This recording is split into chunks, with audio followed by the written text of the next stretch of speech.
Setelah Ashanty, kini Tarik Halilintar mengaku jika dirinya positif terpapar COVID-19 Omicron. Ia lantas menceritakan kondisi yang dialaminya. Sepulang dari Turki beberapa waktu lalu, Ashanty dinyatakan positif COVID-19. Ia akhirnya harus menjalani karantina di rumah sakit. Setelah Ashanty, baru-baru ini, Tarik Halilintar juga mengaku bahwa dirinya terpapar COVID-19 Omicron. Hal itu disampaikan langsung oleh adik Atta Halilintar tersebut lewat video terbarunya di YouTube. Tarik menduga bahwa dirinya saat ini kemungkinan terpapar virus Omicron.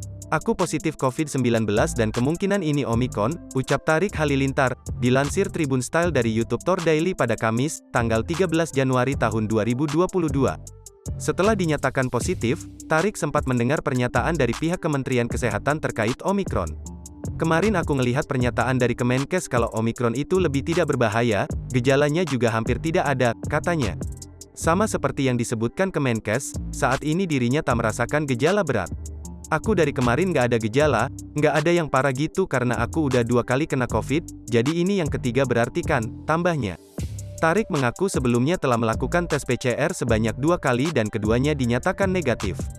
Di sana sebelum terbang balik ke Indonesia saya udah cek PCR bahkan 2 kali, dua-duanya negatif, beber pria yang disebut sedang dekat dengan Fuji itu.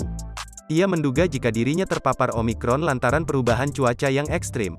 Mungkin karena perubahan cuacanya yang ekstrim dari yang dingin banget di sana itu 3 derajat Celcius di sini kan 31, biasanya juga sebelum ada COVID-19 ini pilek flu juga kalau misalnya ada perubahan cuaca yang ekstrim, ucapnya mengakhiri.